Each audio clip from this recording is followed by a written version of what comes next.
لا چل ڕۆژی ڕابردوودا بازاری لەنگا دووجار ئاگری گرت و جارێکیش لافاو هەر ئەم بەشەی بازاری لەنگەی گرتەوە کە بوویە هۆی زیانمەندبوونی خاوەن دوکانەکانی ئەم بەشەی بازاری لەنگە.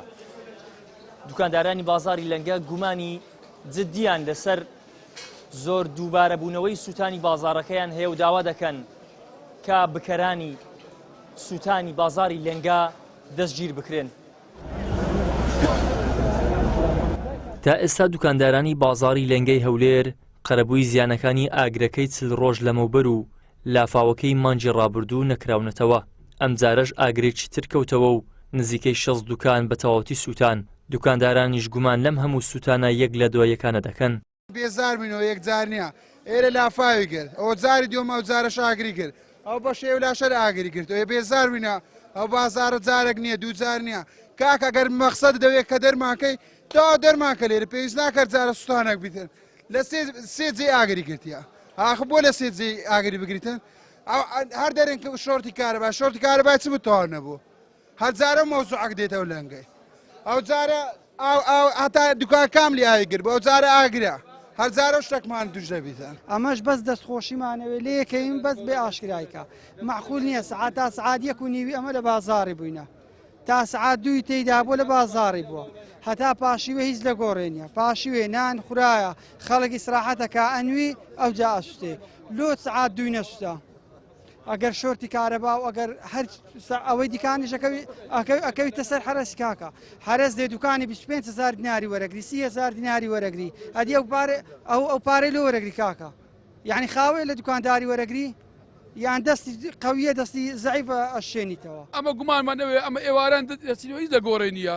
هەتا پاشیوەکە کرایی دەگۆڕێنێت چونکە عالەم بەخەبەرە بە چ نووسی ڕادەستوێنن. ئەو گومانەکەمان 100% دەوێت چکە نەبە لێکانە بووە دەرە هاتیمە ئەو دوکانە سوتای ڕوکنە کوژاندیتمەوە ئەیدی سوتایە ئەوم کوژاندەوە چی چوومە لای کورە بە ئەولا هەموو ئاگرە ئەخە معقولە ئاگرەوابی کارەبا نییە کارەبا قسەی ناکە هیچ دۆی زمانی نییە باشی سیستەمانەیە کارەبا هەژەم پێرە دێتە خوارە فیز دەکاتن کارەبانیە بەی شێوەژ چکە هەموو عالەمە کارەبای کوژاندەوە دەستەشی ئەن قەستە ئەو بازارەی دەوێت تێکداتە بیستویتن. وتەبێژی بەرگری شارستانی هەولێر دەڵێت دوو جار ئاگر کەوتەوە. یەکەم جار کاتژمێر 6:43 خولەک بووە کە دوکاندارەکان کۆنتڕۆڵیان کردووە، بەڵام دواتر کاتژمێر 7:47 خولەک بۆ جاری دووەم ئاگرەکە لە شوێنێکی تر کەوتۆتەوە و بۆتە هۆی سوتانی 60 دوکان بە تەواوەتی. وتیشی هێزەکانی بەرگری شارستانی بە 17 تیم بە ماوەی یەک کاتژمێر و 20 خولەک توانیان ئاگرەکە کۆنتڕۆڵ بکەن. بەداخەوە ماگرێ وتمان بە دوو قۆناغ دروست بوو لە کاتژمێر 6:43 دقیقە دوای کۆنتڕۆڵکردنیان لەلایەن خۆیانەوەی مەهاتنمان کردبوو تیمیەوەیان مەرەخەس کردووە خۆیان جارێکی تر پەیوەندیان گرتووە کە ئاگر هەیە جا ئایا لەو جێگایە بووە شوێنگەیەکی تر وەزاندراو نییە و کارەکەی چیە کاتژمێر 7:47 دقەواتە کاتژمێرە کوچوار خولەک دوای ڕووداوەکە و بۆ مەبەسەیە مەسێتی ماسەرەتات و دوای کردمانە حەڤەتیم بە کاتژمێر و 20 خولەکە ئاگرەکەمان کۆنتڕۆڵ کرد. ئێستا ئاگرەکە کۆنتڕۆڵە خۆشبەختانە زیانی گیانی نەبووە بەڵام زیانی مادی بەداخەوە وجودی هەیە لە ناو دوکان و بازارەکانە و بەڵام ئەم جێگا جیاوازە لە جێگاکەی تر بەڵام هەمان بازار هەمان بازاری لەنگە هەمان لای سەدی.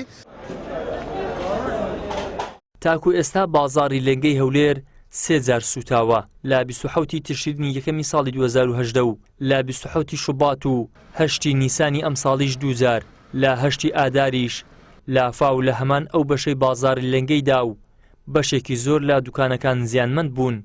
تا ئێستا لایەنی پەیوەندیدار لێکۆڵینەوەی جددی لەسەر هۆکارەکان و چارەسەری ئەو ڕووداوانە نەکردووە. ئیدریس محەممەد کەناڵی ئاسمانی پەیام هەولێر.